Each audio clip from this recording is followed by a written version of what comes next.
Wait, isn't everybody at war over atheism? Atheism? No, we've learned to get rid of all the isms in our time. Yes, long ago we realized isms are great for those who are rational, but in the hands of irrational people, isms always lead to violence. Yeah, there we go. This is episode 24, I believe. Pretty sure of the, yes it is, of the Tim's 2 Cents podcast, which is, as I know, yes, a wonderful name, a great, clever name. Always just adding 2 letters at the beginning that are the same. Really works for a snappy little podcast name. I am Tim. I'm Tim Baker. If you found this show, it's probably through our kind of what started this whole podcasting shit was the You, Me, and BTC podcast, which is as you can tell from the name, also a Bitcoin-centric podcast, but we also do, each of us has at least like a little bit of a libertarian streak in us. Or no, I mean, it's a decent libertarian streak. I'm meaning compared to some people or like other things that I read, to the average person, it's a pretty big libertarian streak. But we talk about Bitcoin, we talk about news, and then we also just talk about shit we're doing. It's much more of a hangout show. This show has always been just me. That is a live show I do with Daniel Brown and Zach Voles every Thursday night at 9 p.m. Eastern. Please check us out there and send me money, not Daniel or Zach, but just send me money. And we've done that for a while. We're up to, I think we did episode number 253 last week, I think we did. And so we're still chugging along. We're still doing that shit. We'd love if you guys came there, hung out in the chat for a little bit. And I don't know, it's nice to have somebody in there too, just to help you. We can bounce stuff off of them. It takes the onus off of us to be constantly entertaining. If somebody's in the chat, we've had people try to sell guns. We've had somebody try to pay Daniel to strip, and he did it, and he didn't really get paid for it. So Daniel's kind of a sucker there. But the whole idea behind that and behind everything we've done afterwards is building something of a podcast network. We don't have a name yet. It's just the YMB network. But again, that's every Thursday night at 9 p.m. Eastern, and you can get us. It's a live show, like I said, so you can chat with us. You can make yourself part of the show. Besides that, we also have Zach Voles, the Coin Pod, which he does normally weekly, I believe. It's a very Bitcoin-centric podcast. He talks to a lot of people. He actually interviews people. Instead of doing what I do and just ranting about things, he goes, hey, you have something interesting that you're doing, or something interesting that you're teaching, or something interesting about really anything. Why don't we interview you? And it is, like I said, very crypto-centric. It deals with Bitcoin, cryptocurrencies, all kinds of things. So check him out. Normally those come out on Tuesdays. You can get him on Twitter at Zach Voles, ZACHVOELL. Let me just double check that name for you guys, but I'm pretty sure that's what it is. And then we also have the Unpopular Opinions podcast, which is Ryan, and I forget the other guy's name, but Ryan Tofil or something. I sometimes mess up his last name. And it's not at all about Bitcoin. It's not all about really anything. It's just 2 guys talking. It's a video show, so you're going to get on YouTube. They talk about anything ranging from video games to wrestling to, I think last week Ryan had somebody with the post office lost something that was worth a decent amount of money, and so he talked about that. But they're nothing to do with Bitcoin. If you get tired of listening to crypto stuff eventually, which I know I do, check them out. And also, I did just check it. Zach Voles' Twitter handle is actually spelled with a CK, ZACKVOELL, as Zach Voles at Twitter. You can get me at Baker's Dozen 93. Let me know if you liked the episode. Let me know if you didn't. Follow me on there and make me not feel as inadequate as Zach does. But you can make me feel a little bit better about myself by tweeting me on there. I do have to thank, I don't really remember who it was. I just remember Daniel sending me a link and then looking on one of my old YouTube. It's probably like 2 weeks ago, my old YouTube videos. Somebody did say that they had something where they did understand what I was talking about. They felt like I was speaking to them, and yes, that is what I'm doing. Now, what you should do is, for speaking to you, you have to pay me and give me all of your money and adoration and follows and everything. But no, I mean, if you like the show, I mean, that's pretty much why I'm doing it. I mean, besides our sponsor, there's that it's mostly just to see what you guys care about. If you want me to talk about a certain thing, if I could be helpful at all to people by just talking about the dumb thoughts that go through my head, that would be probably my dream, as far as if I could do that regularly, and then people could just furnish my world with everything that I needed. But like I said, our sponsor, who lets us bring all these shows to you guys, is Chronologic, and you get chronologic.network, which is an Ethereum-based platform for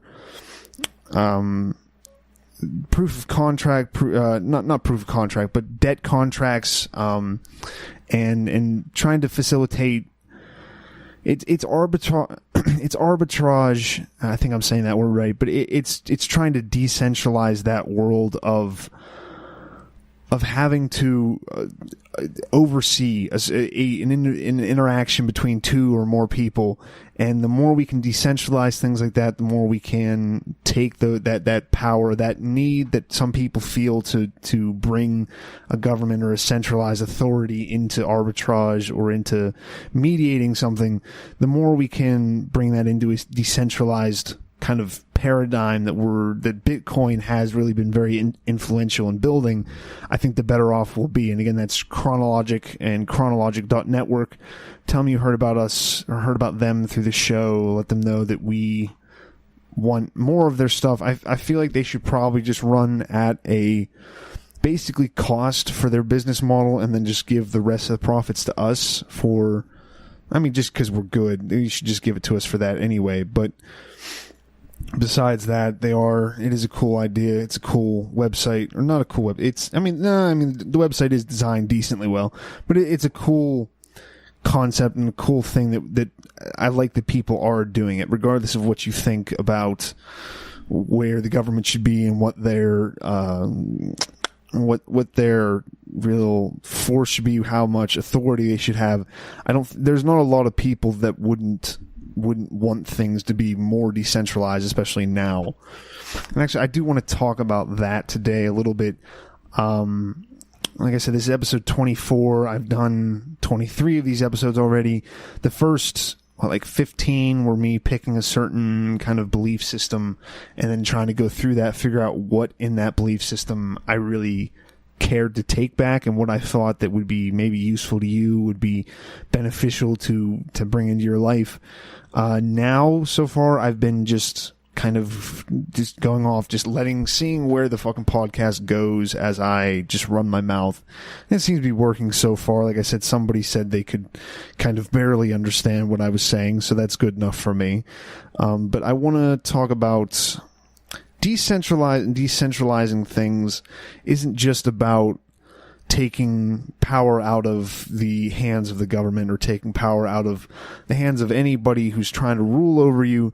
Decentralizing things is also beneficial in my eyes because of how we are all so different. And I get that we tell ourselves that, and we kind of praise that, and I have no real problem with that. I think it's probably good to have a bunch of different people with different ideas and different concepts, even if those ideas are vastly different.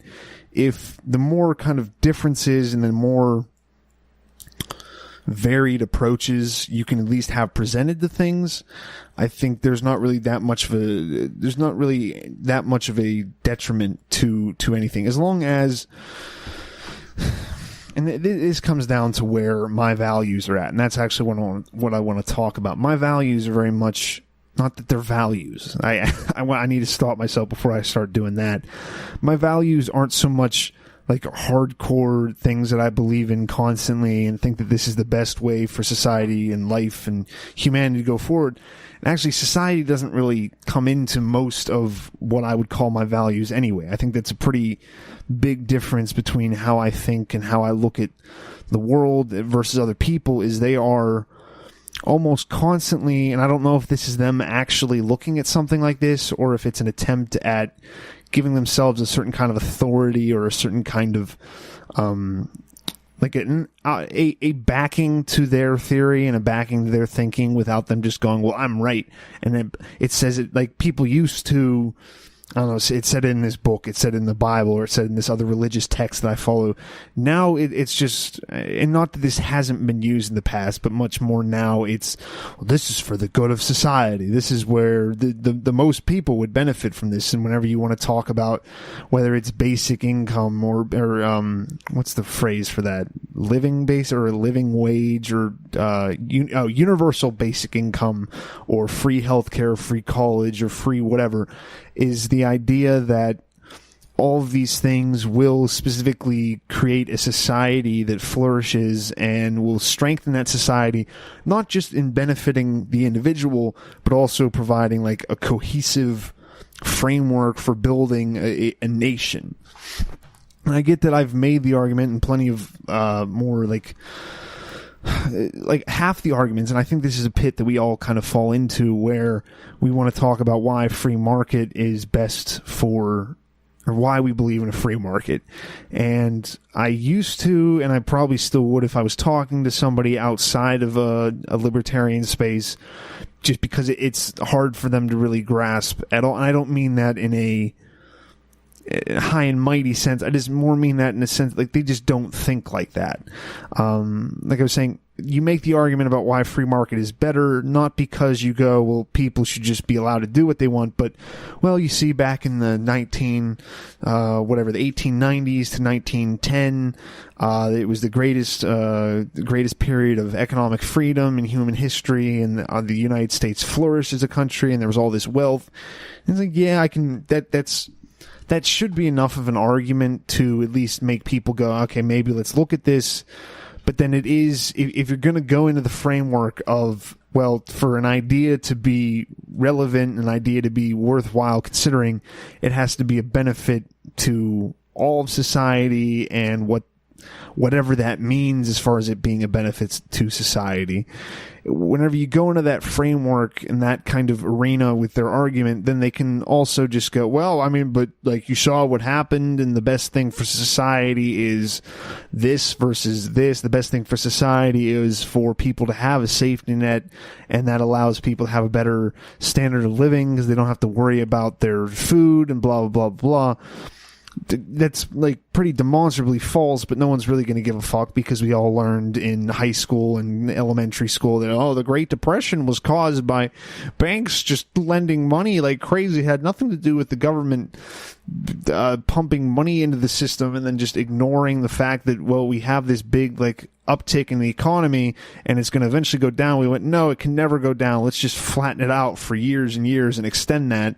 And eventually, yeah, it's going to drop. But I don't think that that's a prerequisite for an idea to be considered. At least I don't like the idea that that's seen as kind of a universal concept that, well, for an idea or a belief system or whatever, it has to be a consideration of every single other person, has to be consideration of what this will do to society.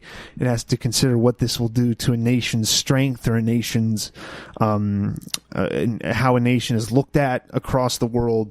And I just kind of reject that as being the end all be all of what should be considered good versus what should be considered evil. This even can boil down to arguments about, I guess what people call morals. I've looked at it a bunch of times. I've never really understood, or maybe I just don't remember, but the idea of what is morality versus ethics. I did an episode about moralism, and I might have even talked about it then, but it doesn't fucking matter. As far as the layman's speech, ethics and morals are generally the same thing. And even if you're getting down to like what most people consider basic morals, like don't steal, don't murder, don't whatever. The idea is you have these laws so that it can be a greater society. And if you don't have these laws, then the society will fall apart. Society will not, regardless of if there are murders and thefts, the idea of having the law there is to do something. I'm not quite like, I guess it's to to tell people it's wrong to murder and steal. Like, well, if we as a society, as a nation, don't have this coded into our laws, then that reflects badly upon us, and then in the future we will fall down a slippery slope of morality that takes us further deep down, and then that will be again eventually bad for society, and it will be the downfall of everything we've worked so hard to achieve. And I don't know. I don't think you can't just make that argument and say it is. I don't know if I'm really making sense there. I'll try again. You can't just make any statement and just go, well, you can't say that this is wrong or this is right or this is, because we've gotten to a point in the world and media and different people have referred to what we're in right now as what do they call it, like a post-truth or something. And again, I don't know what they fucking mean by the words. I believe the post-truth is it's just another buzzword to explain the fact that we don't really know what's going on outside of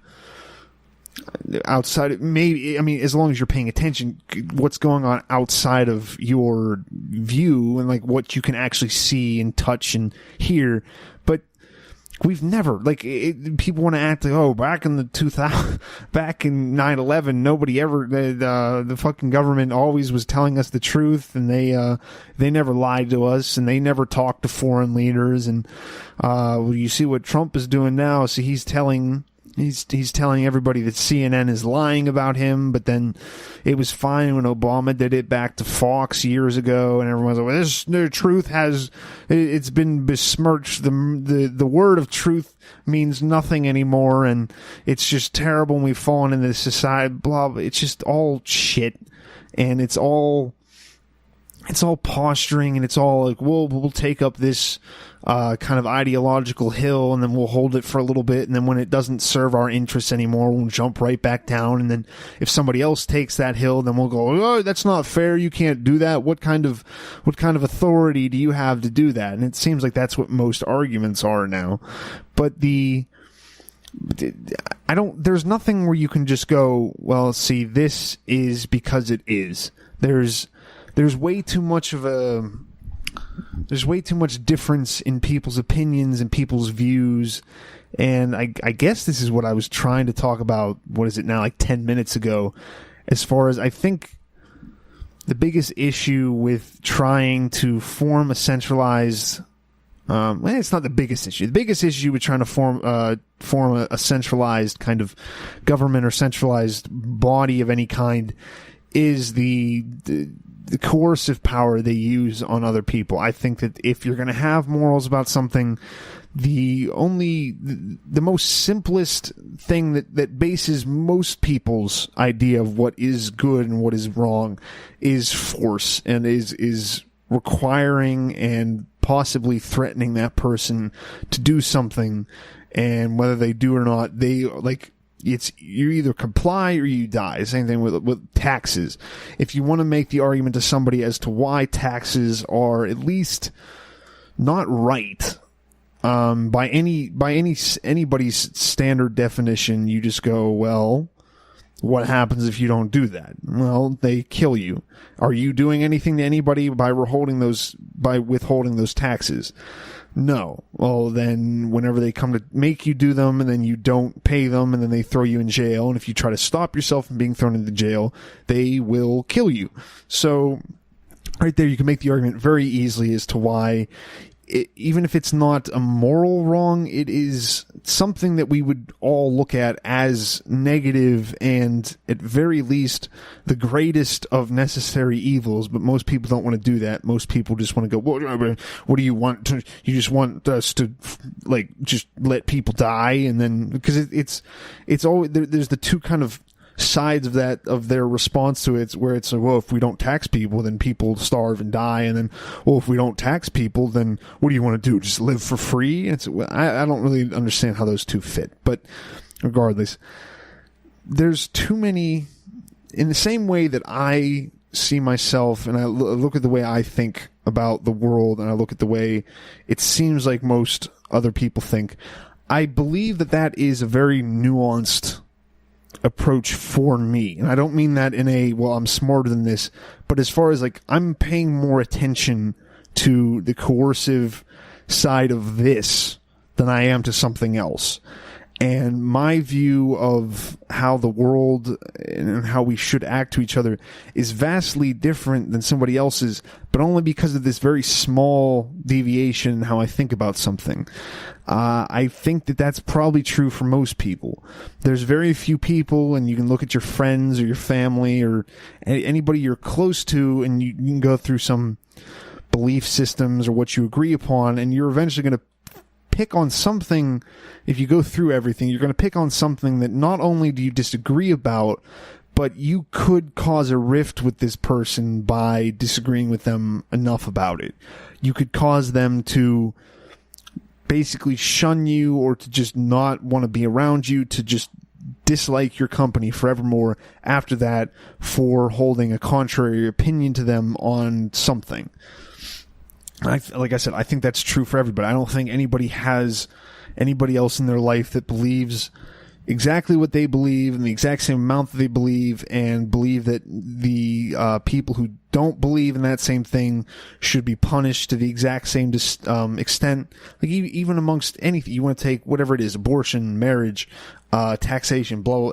Even people that agree on those things on either side then also have different degrees as to what they will tolerate as far as a punishment for that, or what they will ask for a punishment for that. And then some people just want it to go all the way, like, well, if you don't pay taxes, yes, you should die. And then other people are like, well, if you don't pay taxes, maybe we should take away some of your social services. And then on the other end, I'm just like, well, no, you shouldn't get any taxes. And then if anybody tries to take taxes from you, you should fight them. And then other people are like, well, I mean, you should probably just give them up because it doesn't really matter and it's not worth fighting over. And then there's so many different nuances to little points and arguments and little ideas in our heads. And then because you've made that decision, or you've made that distinction in your head that this one particular idea is very important, if not the most important thing, that then does bleed into the rest of your thinking and bleed into how you view the world and how you decide to conduct yourself,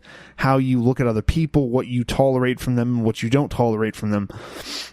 So maybe it's a secondary problem, because like I said, the first problem with any kind of a centralized system is the coercion of bringing people who don't necessarily want to be part of that system into it, because most centralized services, I guess technically there aren't. I guess there are obviously voluntary centralized systems.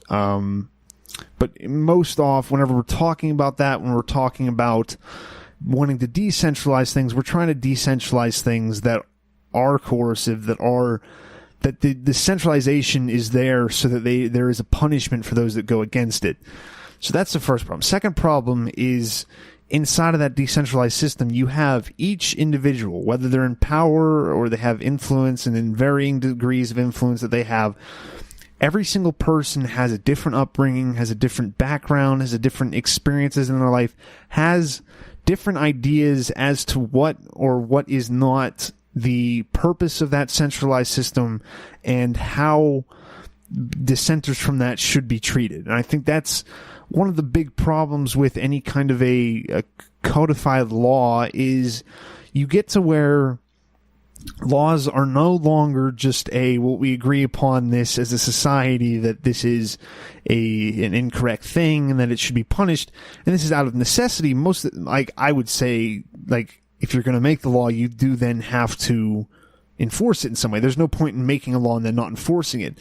But as soon as you start getting into the enforcement of laws, then they become thousand. I don't know the exact number. I don't know how to even quantify that, but it becomes so much more complicated than whenever you're trying to decide what is a punishment. You look at, yes, murder's wrong, okay, but then we have 3 different degrees of what murder is, and then different even subsets within those degrees, and then deeper subsets as to how those things are treated, and those laws change by state, and then there may be like I think there's only I think there are different degrees of murder in certain places. I believe some states even just don't have one of those degrees. Don't quote. I mean, you can quote me whatever the fuck you want, but don't. If I'm wrong, I'm wrong. You get the idea. The question and the issue with any kind of these systems is it's very personal. I think we throw that out whenever we want to bring each other together as this, well, we're going to have this national identity, and we have these certain laws that we all agree upon, these certain laws that they represent what we want to put out to the world and how we want to be seen by the world and what we are concerned with.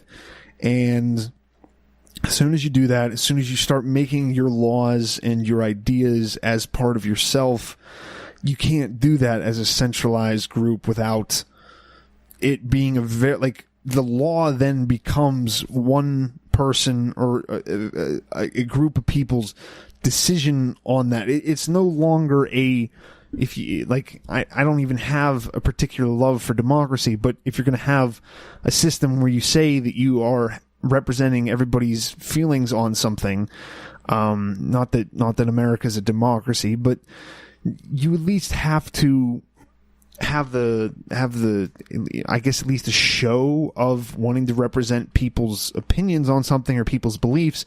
But as soon as you get into the complicated part of law and how things are enforced and punished and everything, it boils down to one person's idea. That's like now we just have people write laws, and then Congress votes, and then whatever, and then the insurance companies write laws about things. So the laws have been for hundreds of years, like probably since they were started, have been unjust and have been like the people's will or the people's. I mean, I guess that's a pretty recent concept technically as well, where the people's will is even considered a thing of note to look at. But the problem with anything like that, and the problem with any time where you're saying you're representing the people and you're saying you're representing what they believe, is it's not. It's very much a boiled down, and it's not even boiled down to make it less complex. It's even more complex because the person deciding it has to try and take into account other people's opinions and take into account their beliefs. But the law does boil down to nothing but this, like a person or maybe a couple people's opinion on whatever the law is about. And that is probably my biggest issue with most people's ideas of what laws should be and most people's ideas of the world, is the fact that we look at other people online, we look at people that agree with us because, oh, well, you're an American, like you're like I'm an American, or oh, you like the Steelers, and oh, you like this one video game, or oh, you like weed, or no, you like blah blah blah. The issue is then we go, well, because they agree with me on that, then these people also definitely think like I do about these other things. And that's very comforting about something. If you think that you have a bunch of other people who believe the same thing you do, that feels good. Like the same thing with the commenter on my video telling me that it worked on both ways. He said something along the lines of, I hear you talking, and it's almost like how I would say things in my head. That feels good to hear somebody else saying what you're already saying, but then also as somebody saying something, somebody else telling you that it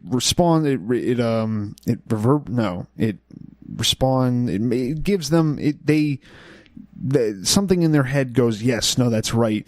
That feels good to the person speaking as well. So if you start to believe something, if you start to want to champion something, or even just to speak about it, it feels better whenever you can tell yourself at least that other people agree with you, other people think that you're right, other people also hold those values.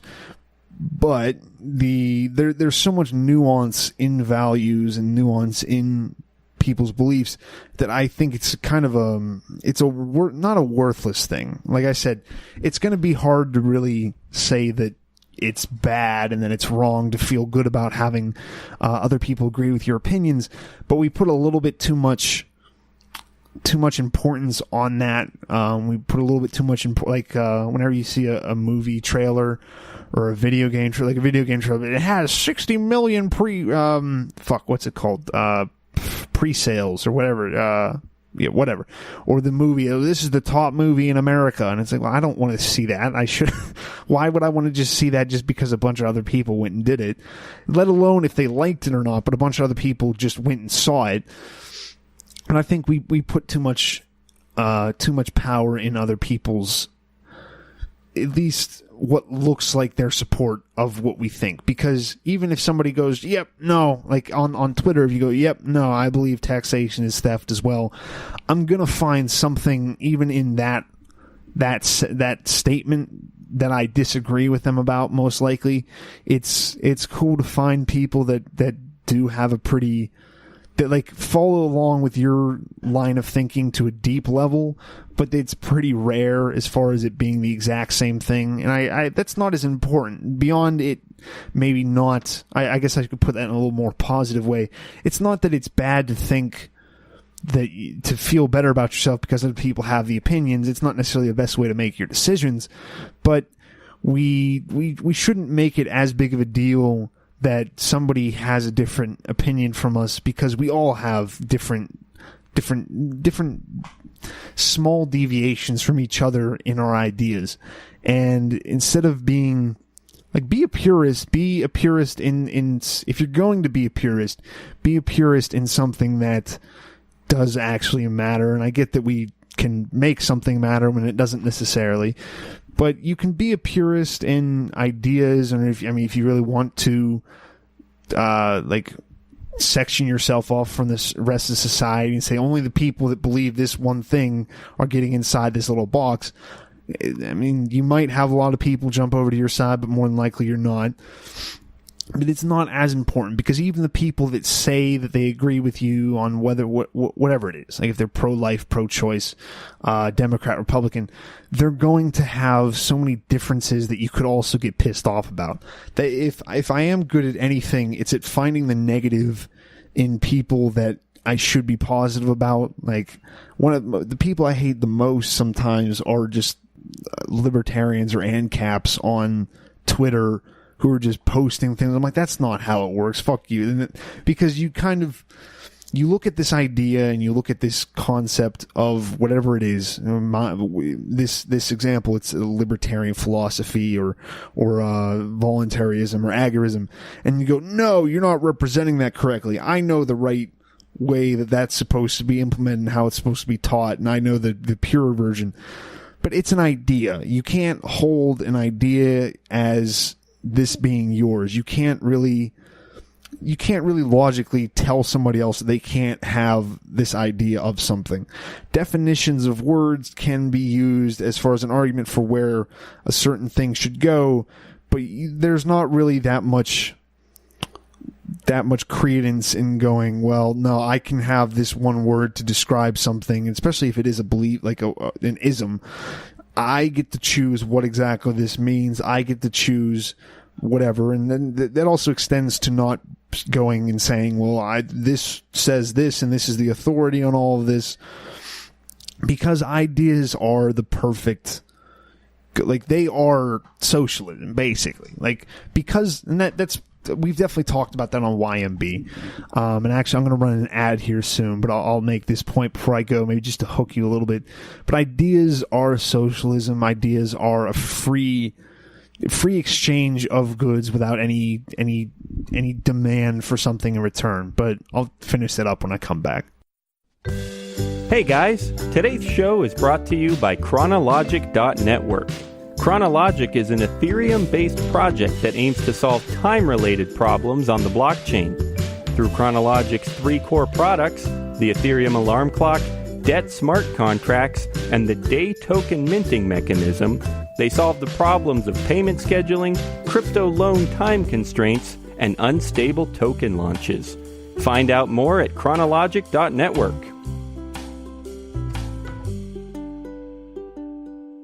hello again. You heard Daniel's wonderful voice, and then maybe you shut it off, maybe you turn the podcast off, maybe you're at my door getting ready to kill me because I said ideas. And so I guess you're probably not, because I never said socialism was good. I probably, to have a better cutaway or a better break in the episode before the ad, I probably should have said ideas are socialism, and ideas are good, so therefore socialism is good.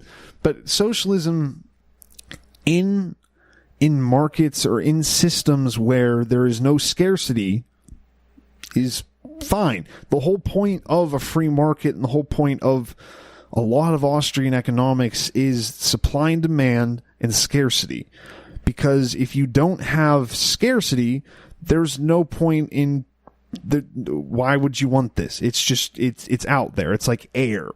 Once air becomes rarer, there's probably going to be more of a need for a free market enterprise to get involved with it. But as far as it being a free, and there's no scarcity to it, so there doesn't need to be. I think this is where people do get confused sometimes about it. The free market is, or can be, and is, I was just talking about how you can't say something is definitively this, but it's a system of rationing, pretty much, just not in a situation we normally want to think about rationing it.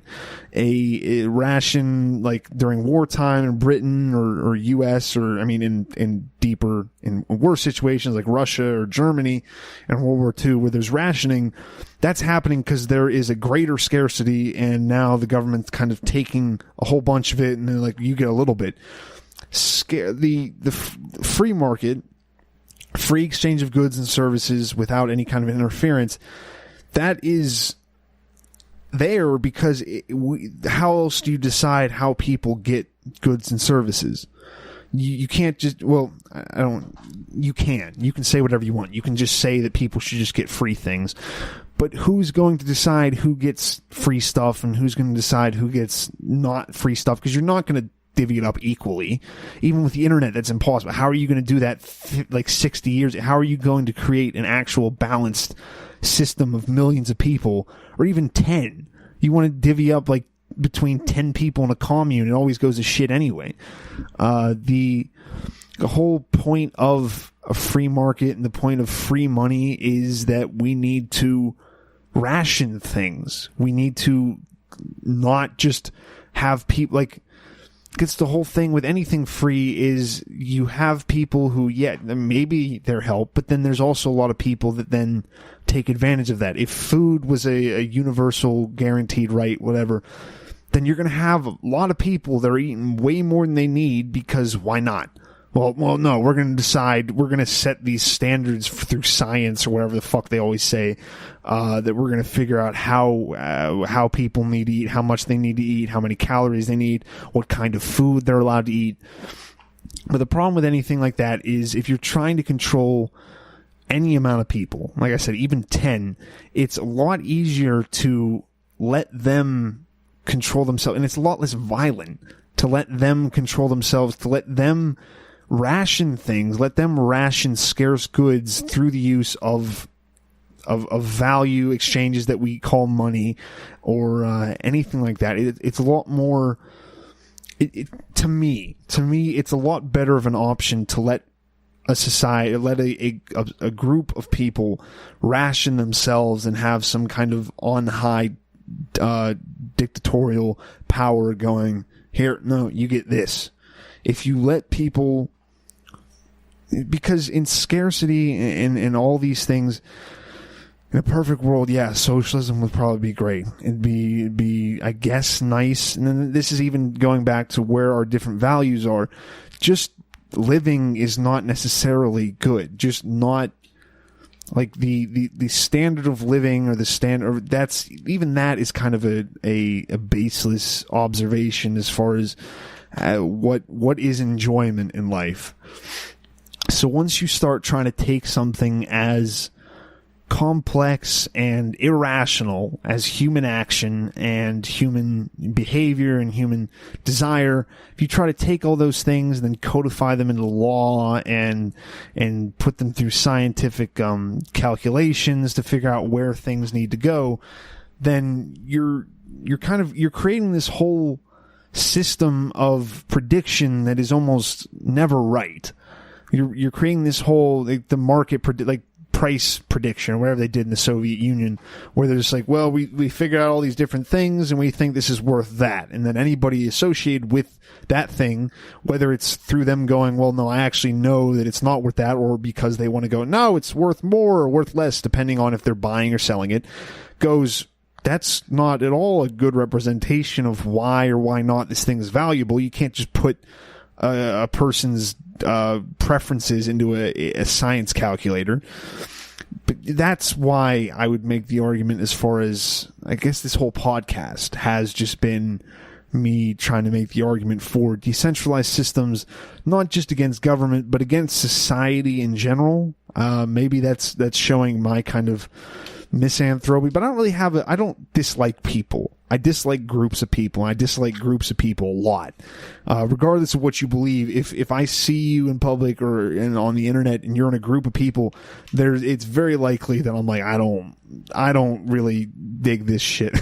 I don't really care to hear what you have to say once you're in just like a group of people, because there's no nuance a lot of times. There's very little nuance in groups, because you can't allow nuance in a group, because then you have to deal with however many people in the group, all of their nuance and all of how that wants to change how things are done. So a group is the death of nuance, and I think nuance is what makes us human. It's what makes us people. I think that's what's made certain different countries and different areas prosper more than others, is the view that people will be better off making their own personal decisions, because they're going to make those personal decisions anyway. Communism doesn't fucking get rid of crime, doesn't get rid of religion, doesn't get rid of any of these things. It just, instead of the society going, yeah, you can do whatever you want, or at least ostentatiously saying that, they go, nope, you have to act in this exact way, and then people are just going to flaunt that anyway. So why not at least not put up that first barrier that's not going to stop anybody that was definitely going to do something in the first place, and instead just let people do stuff. I guess that's the point of this podcast. Just let people do stuff, because that's how we've gotten to where we are today. That's how we've gotten to making podcasts and sending them to people, and then you listen to this and you go, ooh, I want to send all of my money to Tim Baker. See, that's a little bit of subliminal messaging, but hopefully that works. Thank you guys for listening. I'll probably talk to you next week, and I'll see you on Thursday live at 9 p.m. Eastern. Follow me again on Twitter at BakersDozen93, and thank you. Bye.